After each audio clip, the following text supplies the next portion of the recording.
आज हम दूसरे राजाओं की पुस्तक में अध्याय 5 और 6 का अध्ययन करेंगे। अध्याय 5। अराम के राजा का नामान नामक सेनापति अपने स्वामी की दृष्टि में बड़ा और प्रतिष्ठित पुरुष था, क्योंकि यहोवा ने उसके द्वारा अरामियों को विजयी किया था। वह शूरवीर था, परंतु कोढ़ी था। अरामी लोग दल बांधकर इस्राएल के देश में जाकर वहां से एक छोटी लड़की बंदी बनाकर ले आए थे, और वह नामान की पत्नी की सेवा करती थी। उसने अपनी स्वामिनी से कहा, यदि मेरा स्वामी शोमरोन के भविष्यवक्ता के पास होता तो क्या ही अच्छा होता, क्योंकि वह उसको कोढ़ से चंगा कर देता। तो नामान ने अपने प्रभु के पास जाकर कह दिया, इस्राएली लड़की इस प्रकार कहती है। अराम के राजा ने कहा, तू जा, मैं इस्राएल के राजा के पास एक पत्र भेजूंगा। तब वह 10 कीकर चांदी और 6000 टुकड़े सोना और 10 जोड़े कपड़े साथ लेकर रवाना हो गया। और वह इस्राएल के राजा के पास वह पत्र ले गया जिसमें यह लिखा था, जब यह पत्र तुझे मिले तब जानना कि मैंने नामान नामक अपने एक कर्मचारी को तेरे पास इसलिए भेजा है कि तू उसका कोढ़ दूर कर दे। ये पत्र पढ़ने पर इस्राएल के राजा ने अपने वस्त्र फाड़े और बोला, क्या मैं मारने वाला और चिल्लाने वाला परमेश्वर हूँ कि उस पुरुष ने मेरे पास किसी को इसलिए भेजा है कि मैं उसका कोढ़ दूर करूँ? सोच विचार तो करो, वह मुझसे झगड़े का कारण ढूंढता होगा। यह सुनकर कि इस्राएल के राजा ने अपने वस्त्र फाड़े हैं, परमेश्वर के भक्त एलीशा ने राजा के पास कहला भेजा, तूने क्यों अपने वस्त्र फाड़े हैं? अब वह मेरे पास आए, तब जान लेगा कि इस्राएल में एक भविष्यवक्ता है। तब नामान घोड़ों और रथों समेत एलीशा के द्वार पर आकर खड़ा हुआ। तब एलीशा ने एक दूत से उसके पास यह कहला भेजा, तू जाकर यरदन में 7 बार डुबकी मार, तब तेरा शरीर ज्यों का त्यों हो जाएगा और तू शुद्ध होगा। परंतु नामान क्रोधित हो यह कहता हुआ चला गया, मैंने तो सोचा था कि अवश्य वह मेरे पास बाहर आएगा और खड़ा होकर अपने परमेश्वर यहोवा से प्रार्थना करके कोढ़ के स्थान पर अपना हाथ फेरकर कोढ़ को दूर करेगा। क्या दमिश्क की अबाना और पर्पर नदियाँ इस्राएल के सब जलाशयों से उत्तम नहीं हैं? क्या मैं उनमें स्नान करके शुद्ध नहीं हो सकता हूँ? इसलिए वह क्रोध से भरा हुआ लौट कर चला गया। तब उसके सेवक पास आकर कहने लगे, हे हमारे पिता, यदि भविष्यवक्ता तुझे कोई भारी काम करने की आज्ञा देता तो क्या तू उसे न करता? फिर जब वह कहता है कि स्नान करके शुद्ध हो जा, तो कितना अधिक इसे मानना चाहिए। तब उसने परमेश्वर के भक्त के वचन के अनुसार यरदन को जाकर उसमें 7 बार डुबकी मारी, और उसका शरीर छोटे लड़के का सा हो गया और वह शुद्ध हो गया। तब वह अपने सब दल बल समेत परमेश्वर के भक्त के यहाँ लौट आया और उसके सम्मुख खड़ा होकर कहने लगा, सुन, अब मैंने जान लिया है कि समस्त पृथ्वी में इस्राएल को छोड़ और कहीं परमेश्वर नहीं है। इसलिए अब अपने दास की भेंट ग्रहण कर। एलीशा ने कहा, यहोवा जिसके सम्मुख में उपस्थित रहता हूँ, उसके जीवन की शपथ मैं कुछ भेंट न लूँगा। और जब उसने उसको बहुत विवश किया कि भेंट को ग्रहण करे, तब भी वह इनकार ही करता रहा। तब नामान ने कहा, अच्छा, तो तेरे दास को 2 खच्चर मिट्टी मिले, क्योंकि आगे को तेरा दास यहोवा को छोड़ और किसी ईश्वर को होम बलि या मेल बलि न चढ़ाएगा।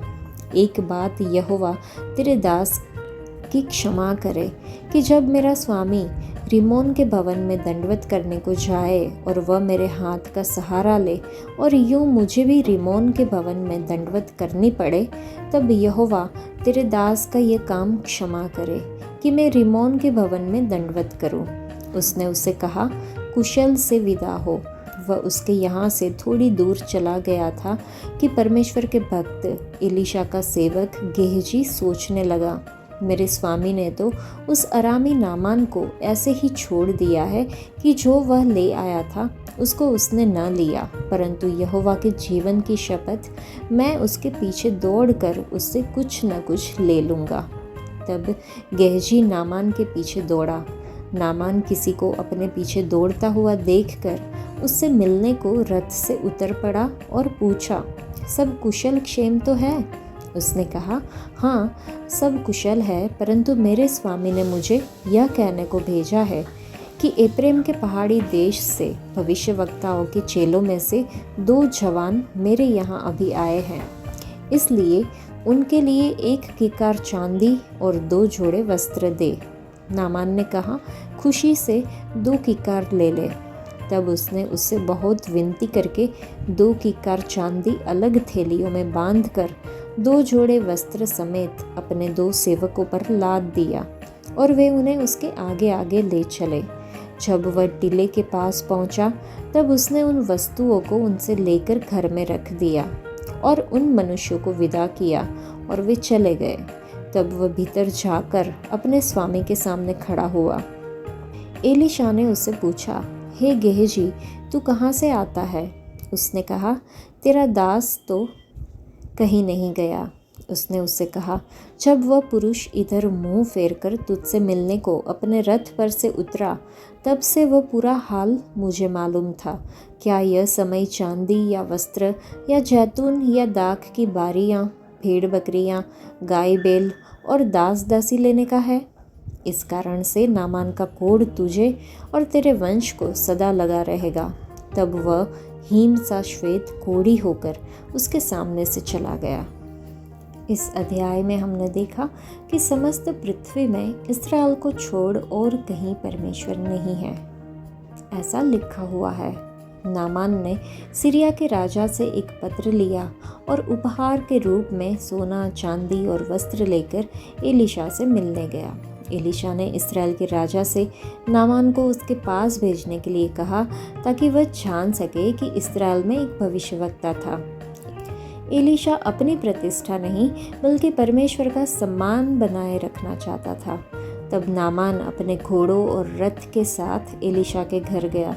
एलीशा ने उसके पास एक दूत भेजा और उसे यरदन में अपने आप को 7 बार धोने के लिए कहा, ताकि वह शुद्ध हो सके।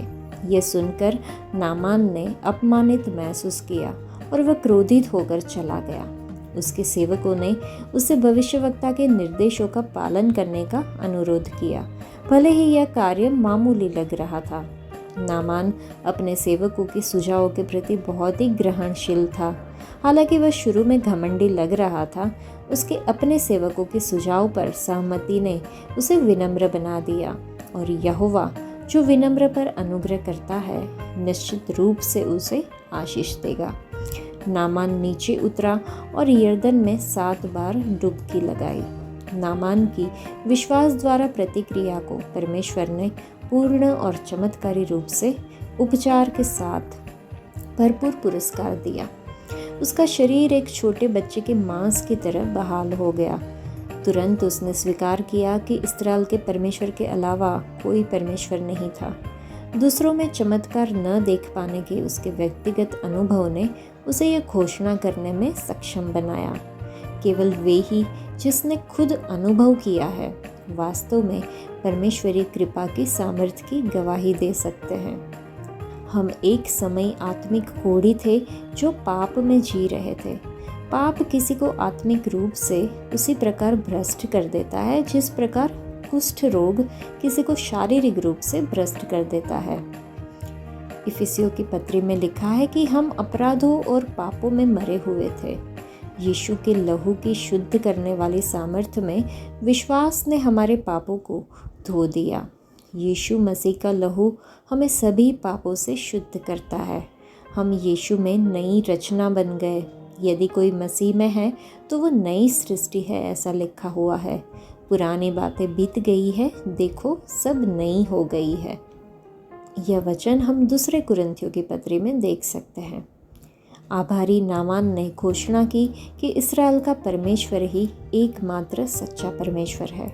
हमें मसीह की पुनर्जीवित सामर्थ्य का गवाह बनने के लिए आभारी होना चाहिए। यीशु मसीह के शब्द है यूहन्ना रचित सुसमाचार में कि और तुम भी गवाह हो क्योंकि तुम आरंभ से मेरे साथ रहे हो। तो क्या हम यीशु की बचाने की सामर्थ्य का सुसमाचार उन सभी तक पहुंचाने में उत्साहित है जिन्हें उसकी आवश्यकता है। इस अध्याय में वचन 16 में हमने देखा कि लिखा है, क्या यह समय पैसे लेने का है या कपड़े, जैतून के बाग, अंगूर के बाग, भेड़ बकरियां या नौकर चाकर लेने का है। एक इस्राएली युवती को बंदी बनाकर आराम से ले जाया गया और वह नामान की पत्नी की दासी थी। नामान अरामी राजा बेनहदद की सेना में सेनापति था। हालांकि वह एक शक्तिशाली योद्धा था, लेकिन उसे कुष्ठ रोग था। इस इस्राएली दासी ने अपनी मालकिन को गवाही दी कि इस्राएल में एक भविष्यवक्ता है जो उसके स्वामी के कुष्ठ रोग को ठीक कर सकता है। जब नामान ने राजा को यह बताया तो उसने नामान को उपहार और एक पत्र के साथ इस्राएल के राजा योराम के पास भेजा। उपहार में 10 किकार चांदी, 6000 शेकेल सोना और 10 जोड़े कपड़े थे। यह लगभग 340 किलो चांदी और लगभग 70 किलोग्राम सोना है। यह एक बहुत ही बड़ी राशि थी। राजा योराम इस बात से डर गया क्योंकि उसने सोचा कि अरामी राजा लड़ाई के लिए कोई बहाना ढूंढ रहा है। अब नबी एलीशा ने इसके बारे में सुना तो उसने राजा से नामान को उसके पास भेजने के लिए कहा। हालांकि नामान घोड़ों और रथों के साथ एक सेनापति के रूप में गया था, लेकिन नबी उससे मिलने नहीं गया। उसने बस एक दूत भेजा और नामान से कहा कि वह जाकर यर्दन नदी में 7 बार स्नान करे और चंगा हो जाए। नामान इस बात से परेशान था कि एलीशा उसके पास नहीं आया और उसे ठीक नहीं किया जैसा कि उसने उम्मीद की थी। और आखिरकार उसने अपने सेवकों की विनती सुनी और एलीशा के कहे अनुसार ही किया और तुरंत चंगा हो गया। नामान एलीशा के पास वापस गया और अपने नए विश्वास की घोषणा की और उसके सामने एक अनुरोध रखा कि अब मैं जानता हूँ कि इस्राएल को छोड़कर पूरी दुनिया में कहीं भी परमेश्वर नहीं है। कृपया अपने सेवक से एक भेंट स्वीकार करें। हालांकि नामान ने विनती की, एलीशा का जवाब था, जिस यहोवा की मैं सेवा करता हूँ उसके जीवन की शपथ मैं कुछ भी स्वीकार नहीं करूँगा। नामान एक परिवर्तित व्यक्ति के रूप में आराम वापस गया। आज हमारे आसपास क्या हो रहा है? कितने लोग पैसा, नाम और प्रसिद्धि कमाने के लिए सभी अवसरों का फ़ायदा उठा रहे हैं। एलीशा के सेवक गेहजी ने सोचा, उसके स्वामी ने सभी कीमती उपहारों को ठुकराकर कितनी मूर्खतापूर्ण बात की। वह नामान के पीछे गया, कुछ झूठ बोले और 2 किलो चांदी और अपने लिए 2 जोड़ी कपड़े ले आया। इसके बाद एलीशा ने उससे पूछा, क्या यह समय पैसे लेने का है या कपड़े, भेड़ बकरी, गाय बैल या नौकर चाकर लेने का है? गेहजी को वह सब कुछ जो चांदी उसे मिली थी उससे कमाने की इच्छा थी। एलीशा ने आगे कहा कि नामान का कोढ़ तुझे और तेरे वंशजों को हमेशा के लिए लगा रहेगा। गेहजी अपने और अपने वंशजों के लिए धन संपत्ति पाना चाहता था, लेकिन इसके बजाय उसे अपने और अपने वंशजों के लिए कोढ़ हो गया। नामान ने एलीशा से बहुत बड़ी भेंट पाने की विनती की, लेकिन उसने परमेश्वर के लिए कुछ भी लेने से इनकार कर दिया। अगर हम एलीशा की जगह होते तो हमारी प्रतिक्रिया क्या होती? क्या हमारे अंदर गेहजी की आत्मा है? क्या हम सांसारिक धन के प्रति अपने दृष्टिकोण में एलीशा या गेहजी जैसे है? ये हमें खुद को पूछना होगा। अरामी सेना के एक वीर सेनापति नामान का परिचय दिया गया है, जो कोढ़ से पीड़ित है। अपनी स्थिति के बावजूद वह चंगाई की तलाश करता है, जो उसे भविष्यवक्ता एलीशा के पास ले जाती है। नामान का अभिमान, जिसके कारण वह यर्दन नदी में स्नान करने के सरल निर्देश का पालन करने में हिचकिचाता था, लगभग उसकी चंगाई को रोकता है। हालांकि अपने सेवकों के प्रोत्साहन के बाद वह आज्ञा मानता है और चमत्कारिक रूप से शुद्ध हो जाता है। सच्ची चंगाई के लिए अक्सर विनम्रता और विश्वास की आवश्यकता होती है, चाहे किसी की परिस्थिति या हैसियत कुछ भी हो। नामान वापस आता है, इस्राएल के परमेश्वर को स्वीकार करता है, आज्ञा पालन और विश्वास की परिवर्तनकारी सामर्थ्य का प्रदर्शन करता है। परमेश्वर का अनुग्रह सभी के लिए उपलब्ध है, चाहे उसका अतीत या स्थिति कुछ भी हो। हमारी चंगाई, आत्मिक, भावनात्मक या शारीरिक, अक्सर हमें खुद को विनम्र करने और यीशु मसीह के तरीकों पर भरोसा करने की आवश्यकता होती है, भले ही वे सरल या साधारण लगे। नामान के आज्ञा पालन ने उसे अपनी त्वचा की समस्या से ठीक होने में मदद की। चलिए हम उस परमेश्वर पर विश्वास करें जो अपने चमत्कारों को एक असामान्य तरीके से करते हैं, जो हमारी समझ और कल्पना से परे है। हमारा परमेश्वर आश्चर्य का परमेश्वर है और वह चाहते हैं कि हम केवल उन पर विश्वास करें। हमारी आज्ञा पालन परमेश्वर को चमत्कार करने के लिए प्रेरित करेगी, जैसे काना में पानी दाखरस में बदल गया था। और यह भी है कि धार्मिक शिक्षा का क्या लाभ होता है। यदि वह छोटी दासी को सच्चे परमेश्वर के ज्ञान में नहीं पाला गया होता, तो वह इतने बड़े महान उद्धार का साधन नहीं बन पाती। अध्याय 6। भविष्यवक्ताओं के चेलों में से किसी ने एलीशा से कहा, यह स्थान जिसमें हम तेरे सामने रहते हैं वह हमारे लिए बहुत छोटा है, इसलिए हम यरदन तक जाए और वहाँ से एक बल्ली लेकर यहाँ अपने रहने के लिए एक स्थान बना ले। उसने कहा, अच्छा जाओ। तब किसी ने कहा, कृपया अपने दासों के संग चल। उसने कहा, चलता हूँ। अतः वह उनके संग गया और वे यरदन के किनारे पहुंचकर लकड़ी काटने लगे। परंतु जब एक जन बल्ली काट रहा था तो कुल्हाड़ी बेंट से निकलकर जल में गिर गई। इसलिए वह चिल्लाकर कहने लगा, हाय मेरे प्रभु, वह तो मांगी हुई थी। परमेश्वर के भक्त ने पूछा, वह कहाँ गिरी? जब उसने स्थान दिखाया तब उसने एक लकड़ी काट कर वहाँ डाल दी और वह लोहा पानी पर तैरने लगा। उसने कहा, उसे उठा ले। तब उसने हाथ बढ़ाकर उसे ले लिया। अराम का राजा इस्राएल से युद्ध कर रहा था और सम्मति करके अपने कर्मचारियों से कहा, अमुक स्थान पर मेरी छावनी होगी। तब परमेश्वर के भक्त ने इस्राएल के राजा के पास कहला भेजा, चौकसी कर और अमुक स्थान से होकर न जाना, क्योंकि वहाँ अरामी चढ़ाई करने वाले हैं। तब इस्राएल के राजा ने उस स्थान को, जिसकी चर्चा करके परमेश्वर के भक्त ने उसे चिताया था, दूत भेजकर अपनी रक्षा की। और इस प्रकार एक दो बार नहीं वरन बहुत बार हुआ। इस कारण अराम के राजा का मन बहुत घबरा गया। अतः उसने अपने कर्मचारियों को बुलाकर उनसे पूछा, क्या तुम मुझे न बताओगे कि हम लोगों में से कौन इस्राएल के राजा की ओर का है? उसके एक कर्मचारी ने कहा, हे मेरे प्रभु, हे राजा, ऐसा नहीं। एलीशा जो इस्राएल में भविष्यवक्ता है, वह इस्राएल के राजा को वे बातें भी बताया करता है जो तू शयन की कोठरी में बोलता है। राजा ने कहा, जाकर देखो कि वह कहाँ है, तब मैं भेजकर उसे पकड़वा मंगाऊंगा।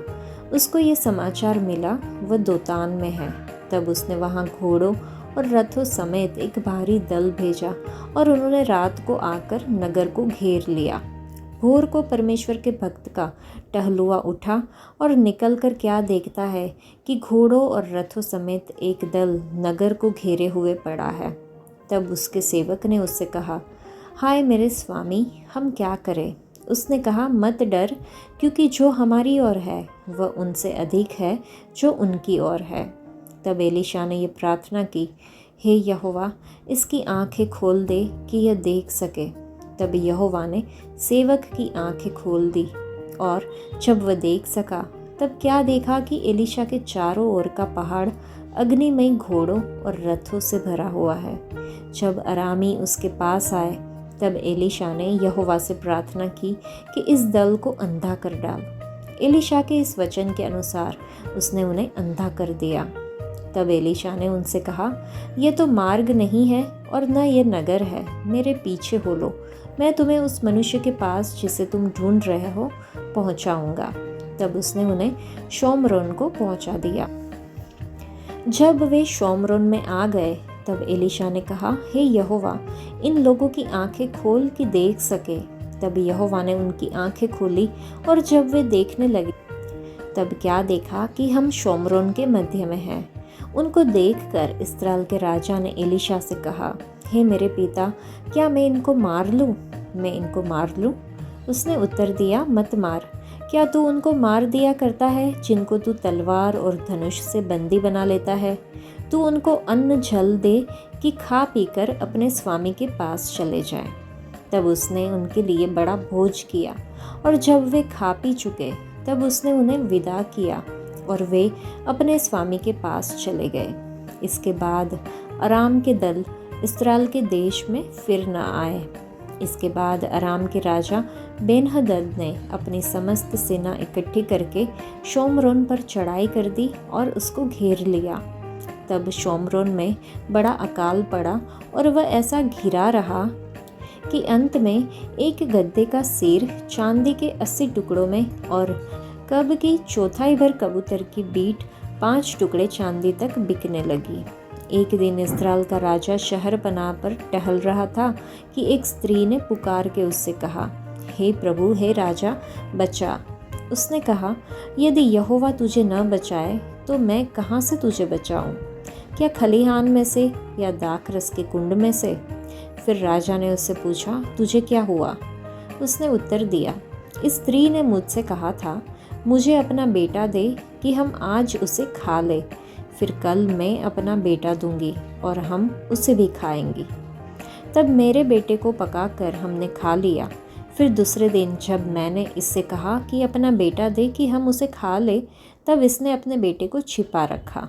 उस स्त्री की ये बातें सुनते ही राजा ने अपने वस्त्र फाड़े। जब लोगों ने देखा तब उनको ये देख पड़ा कि वह भीतर अपनी देह पर टाट पहने हैं। तब वो बोल उठा, यदि मैं शापात के पुत्र एलीशा का सिर आज उसके धड़ पर रहने दूँ तो परमेश्वर मेरे साथ ऐसा ही वरन इससे भी अधिक करे। एलीशा अपने घर में बैठा हुआ था और पुरनिये भी उसके संग बैठे थे। अतः जब राजा ने अपने पास से एक जन भेजा तब उस दूत के पहुंचने से पहले उसने पुरनियों से कहा, देखो, इस खूनी के बेटे ने किसी को मेरा सिर काटने को भेजा है, इसलिए जब वह दूत आए तब किवाड़ बंद करके रोके रहना। क्या उसके स्वामी के पाँव की आहट उसके पीछे नहीं सुन पड़ती? वह उनसे यूं बातें कर ही रहा था कि राजा उसके पास आ पहुंचा और राजा कहने लगा, यह विपत्ति यहोवा की ओर से है, अब मैं आगे को यहोवा की बाट क्यों जोता रहूं? यह अध्याय पढ़ने के बाद अगर हम सोचें कि इस्राएल के राजा के लिए जासूस कौन है? अराम सीरिया का राजा इस्राएल के विरुद्ध युद्ध की योजना बना रहा था और अपने शिविर का स्थान तय करता था। लेकिन प्रभु यह बात एलीशा को प्रकट करते जो इसे इस्राएल के राजा को बताते थे। इस कारण से इस्राएल का राजा कई बार बच जाता था।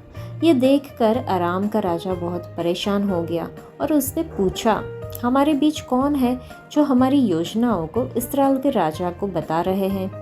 उसके सेवकों में से एक ने उत्तर दिया, एलीशा नबी इस्राएल के राजा को वे बातें भी बता देते हैं जो आप अपने शयन कक्ष में कहते हैं। हाँ, जब हम उस मार्ग पर चलते हैं जो प्रभु को प्रसन्न करता है तो पवित्र आत्मा हमें उन सभी समस्याओं के बारे में बताते हैं जिनका हमें सामना करना पड़ सकता है और उनसे बचने के उपाय भी दिखाता है। इसी कारण परमेश्वर ने कहा, क्या मैं अब्राहम से वह छिपाऊं जो मैं करने जा रहा हूँ? इसी प्रकार परमेश्वर हमें पहले से ही सपनों में दिखाते हैं कि हम किन समस्याओं का सामना करने वाले हैं। किस लिए? ताकि हम प्रार्थना करें और उनसे बच सकें। अराम के राजा ने एलीशा को पकड़ने के लिए घोड़े, रथ और एक सेना भेजी। उन्होंने शहर को घेर लिया।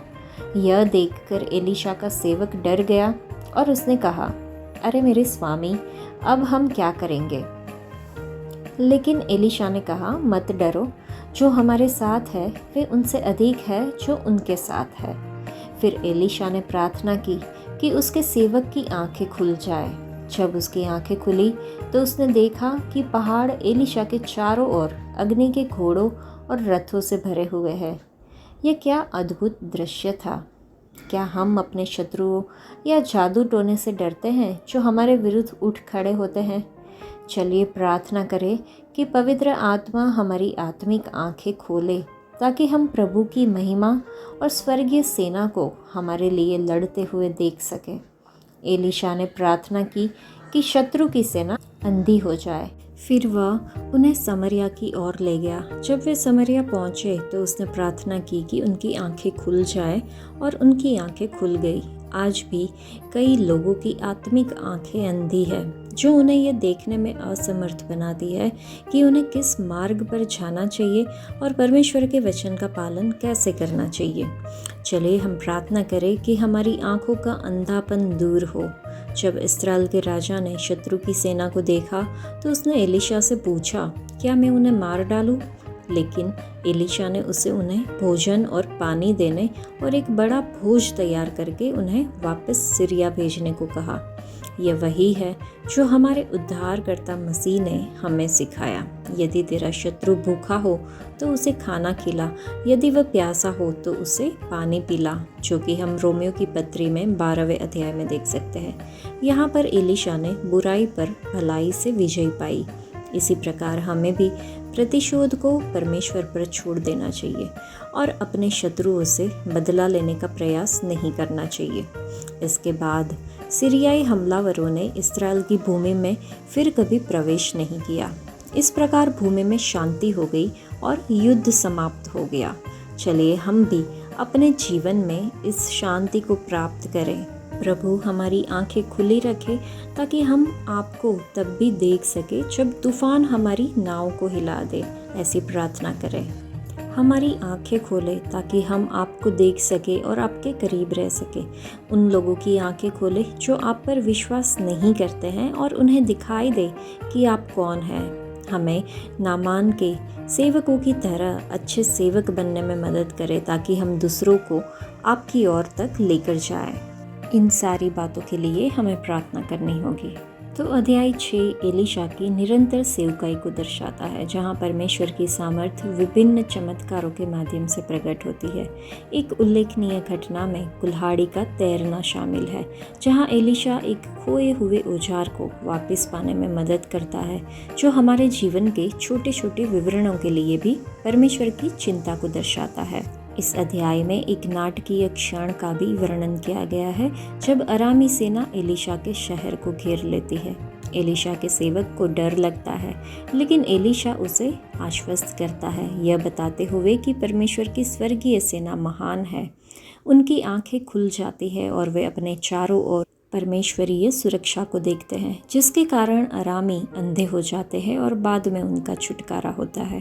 परमेश्वर हमारी प्रतिदिन की ज़रूरतों का ख्याल रखते हैं और भय और अनिश्चितता के समय में सुरक्षा और सहायता प्रदान करते हैं। चिंता के क्षणों में हम भरोसा कर सकते हैं कि वह हमारे साथ है। अक्सर हमारी सुरक्षा और छुटकारा सुनिश्चित करने के लिए पर्दे के पीछे परमेश्वर काम करते हैं। तो हम परमेश्वर की सामर्थ्य पर भरोसा रखें, जो ज़रूरत के समय हमें चंगा करती है, हमें रक्षा प्रदान करती है और हमें बचाती है। आज के लिए इतना ही। परमेश्वर आप सबको आशीष दे। धन्यवाद।